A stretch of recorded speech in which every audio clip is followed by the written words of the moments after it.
नमस्कार प्रेक्षकांनो, ठरलं तर मग मालिकेच्या आजच्या म्हणजेच 26 मेच्या भागात आपल्याला एक जबरदस्त असा ट्विस्ट पाहायला मिळणार आहे. पण त्याआधी जर तुम्ही माझ्या चॅनलवर नवीन असाल तर चॅनलला प्लीज सबस्क्राईब करा. आता आपण पाहतो की सायली आता रागातच प्रियाजवळ येते आणि जोरातच तिच्या कानाखाली वाजवते. तर ते बघून आता सगळेजणच खूपच शॉक होतात. सगळ्यांना खूपच धक्का बसतो. सायली प्रियाला रागातच म्हणते, अर्थाचे अनर्थ करून तुला हवे तितके तमाशे कर प्रिया, पण दगड मारून फोडायला माझं घर काचेचं बनलेलं नाही आहे. आज तुझ्यामुळे माझ्या कुटुंबाच्या, माझ्या नवऱ्याच्या डोळ्यात पाणी आलंय. पण हे शेवटचं. तुला खूप समजून घेतलं ग मी, खूप पाठीशी घातलं, पण यापुढे माझ्या कुटुंबासमोर मी ढाल बनून उभी राहणार आहे. यापुढे जो चुकणार तोच रडणार. पूर्णाची सायलीला असं म्हणते की तन्वीवर हात उचललास सायली?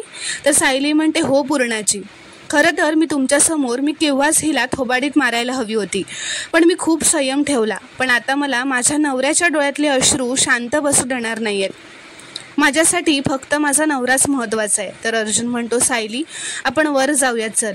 तर सायली म्हणते, अजिबात नाही, आता मला हा वाद इथे थांबवायचा नाही आहे. मला हा वाद आता कायमचा संपवायचा आहे. सायली आता प्रियाला विचारते, हे पैशांचे लोभी आहेत, यांना अश्विन भाऊजी वाटेकरी म्हणून नको आहेत? हे असले गलिच्छ आरोप यांच्यावर आधी कधीही झालेले नाही आहेत. प्रिया, यांना गुन्हेगारांनी धमक्या दिल्या, हल्ले केले, पण तरीही ते कधी थकले नाहीत. पण आज त्यांच्या डोळ्यात अश्रू आले, कारण आज त्यांना त्यांच्या सख्ख्या भावाचं हे रूप सहन झालेलं बघवलं नाही. तर अश्विन म्हणतो, म्हणजे शेवटी दोष मलाच आहे ना, माझाच आहे ना? तर सायली म्हणते, नाही अश्विन भाऊजी, दोष तुमचा नाहीच आहे. दोष त्या व्यक्तीचा आहे जिच्यामुळे तुम्ही असं वागायला लागलात.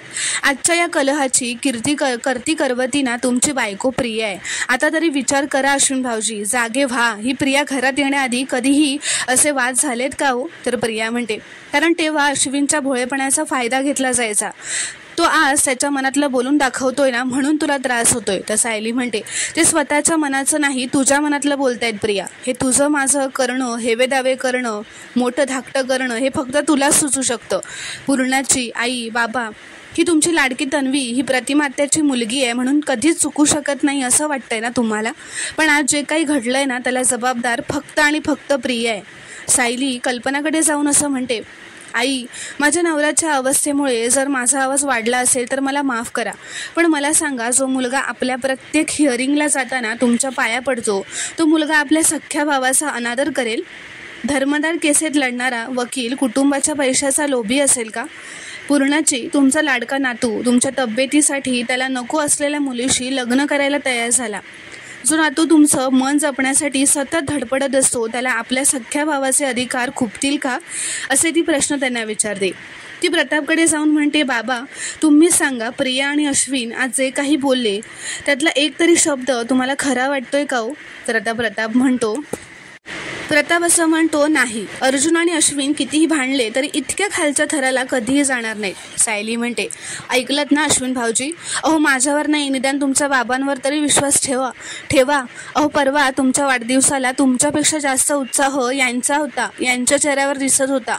तुमच्या स्वच्छ मनाचं कौतुक हे कायमच करत असतात आणि कधी थकत नाहीत. तुमच्या काळजीने कासावीस होतात. तुमच्या भोळ्या मनाचं कौतुक करत असतात नेहमी. आणि अश्विन भाऊजी, अख्खं जग जरी तुमच्या विरोधात गेलं ना कधी, तरी तुमचा हा मोठा भाऊ नेहमी तुमच्या पाठीशी उभा राहील याची खात्री आहे माझी. आणि आहात तुम्ही धाकटे, कारण यांनी तुमच्यावर तेवढंच प्रेम केलंय जेवढं एका धाकट्यावर केलं जातं, म्हणून तुम्ही धाकटेच आहात. मी रक्ताच्या कुटुंबात कधी वाढले नाहीये आणि म्हणूनच मला रक्ताच्या नात्याची सगळ्यात जास्त किंमत कळते.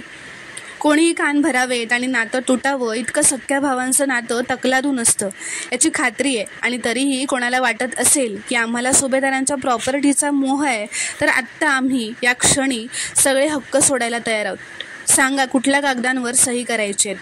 हे ऐकल्यानंतर आता प्रियाच्या चेहऱ्यावर हसूच येतं. सायली असं म्हणते, आम्ही करू शकतो सया. तर प्रताप जोरातच म्हणतो की नाही, याची काही गरज नाही आहे. हे घर आणि या घरात जे काही आहे ते सगळं आपल्या सगळ्यांचं आहे आणि सगळ्यांचंच राहणार आहे. तर प्रताप प्रियाजवळ जातो व म्हणतो, तन्वी, मुळात हा प्रॉपर्टीचा विषय आज निघालाच कसा? जो या दोघांच्या मनातही कधी नव्हता तो अचानक आला कसा? प्रिया म्हणते, बाबा तो विषय मी नाही काढला, तो सायलीने काढलाय. तर प्रताप रागातच म्हणतो, तन्वी माझं केस हे पिकलेत ना, आणि ते पिकताना त्यांनी माणसांची पारख कशी करायची हेही शिकवलंय मला. या घरात नेगेटिव्हिटी कधीच नव्हती, ती आत्ता वाढली आहे. आणि नेमकं सांगायचं ना तर तुझं आणि अश्विनचं लग्न झाल्यापासून ती जास्त वाढली आहे. अगं परवा आम्ही आईस्क्रीम खात होतो तेव्हा तू तिथे नव्हतीस, तेव्हा किती आनंदात होतो आम्ही. आणि मला खात्री आहे हे धाकटं मोठं प्रॉपर्टी हे विषय सायलीच्या अगोदर तुझ्या बोलण्यातून आले असणार. तर आता प्रताप कल्पना व पूर्णाजीकडे जातो व म्हणतो, पूर्णाई, कल्पना, तुम्हालाही हे सगळं मनात कुठेतरी पटत असणारच आहे, कारण तुम्हालाही माणसं ओळखता येतात. पण प्रतिमाची मुलगी, आपली धाकटी सून, स्वच्छ मनाची नाही हे स्वीकारणं तुम्हाला कठीण जाते, बरोबर ना? तर आता कल्पना व पूर्णाजी काहीच म्हणत नाही. तर आता अर्जुन असं म्हणतो, इट्स ओके डॅड, पण प्लीज आता माझ्यामुळे तुम्ही कोणालाही काहीही बोलू नका. प्रताप म्हणतो, अर्जुन, हा प्रश्न फक्त तुझा नाही आहे, प्रश्न या घरात न्याय होण्याचा आहे. प्रताप म्हणतो, पूर्णाई, कल्पना, तन्वी चुकली आहे हे तुम्हाला कळतंय, पण तुम्हाला ते मान्य करायचं नाही आहे. आणि सायली तुमच्यासमोर ती तर नावडतीच आहे. ती किती चांगली वागली, तुमच्यासमोर तिने आदर दिला तरी ती पुढे करतं असंच तुम्ही म्हणणार. हा कुठला न्याय आहे? पण आता बास झालं. आता प्रताप पुढे येतो व सगळ्यांसमोर असं म्हणतो, सायली आज अर्जुनच्या पाठीशी ठामपणे उभी राहिली आहे आणि मीही तेच करणार आहे, कारण माझा सायली आणि अर्जुनवर पूर्ण विश्वास आहे. हे ऐकून आता सायली व अर्जुन खूपच खुश होतात. प्रताप म्हणतो, आणि मला खात्री आहे ते स्वतःहून प्रॉपर्टीचा विषय कधीच काढणार नाहीत. तर आता प्रिया म्हणते, पण ती हे सगळं बोलली ना तेव्हा तुम्ही तिथे नव्हतात बाबा, पण मी इथेच होते. तर आता पूर्णाची उभी राहते व जोरातच म्हणते, तन्वी, गप्प राहा तन्वी, तिच्यात आणि तुझ्यात नक्की वाद झाले असतील, पण ती आज जे काही बोलली त्याच्याबद्दल तू नक्कीच गैरसमज करून घेतला असशील. तर आता विमलसुद्धा म्हणते, हो पूर्णाई, मी होते तिथे सायलीताई तन्वीताईंना असं काहीही बोललेलं नाही आहे, हे मी स्वतः बघितलंय. तर प्रिया आता विमलवर चिडणारच असते. तेवढ्यात पूर्णाची म्हणते, तन्वी शांत राहा, फक्त स्वतःला काय वाटतं ते बघू नकोस, इतरांना काय वाटतं तेही बघायला शिक. विनाकारण हे असले वाद उकरून काढायचे बंद कर आता. तर प्रिया म्हणते, मी वाद उकरून काढते पूर्णाची? मी तुझी तन्वी असं वागेन का? असं ती मुद्दामच तिला म्हणते. तर पूर्णाची म्हणते, हो, कारण तू इथे जे बोलतेस ना तेव्हा तुझा आवाज माझ्या खोलीपर्यंत ऐकू येत होता. हे बघ, तू माझी तन्वी आहेस म्हणून मला असं वाटतं की तू तुझ्या स्वभावात बदल करायला हवास. मला वाटतं तुझ्या स्वभावातले दोष झाकावेत, पण तुझं रोजचं वागणं बघता मेंदू काहीतरी वेगळंच सांगायला लागलाय आता. तर आता सायली पुढे येते व म्हणते, नीट ऐकलंस ना गं प्रिया, वारं तुला हवं त्या दिशेने वाहनं थांबणारच होतं कधी ना कधी, हे तू आता स्वीकार. आणि पुन्हा माझ्या घरातल्या माणसांवर असे घाणेरडे खोटे आरोप करायचे नाहीत, कारण ते सगळे सत्याच्या बाजूने उभे राहणार आहेत. आणि माझ्या नवऱ्याच्या वाटेला तर जाऊच नकोस, कारण त्या वाटेवर जाण्याआधी तुला मला ओलांडावं लागेल. तर आता प्रिया रागातच तिच्या खोलीत निघून जाते व अश्विनही तिच्या मागे तिच्या खोलीत निघून जातो. तर प्रेक्षकांनो, आता पुढील भागात काय घडणार आहे पाहणं खूपच रोमांचक ठरणार आहे.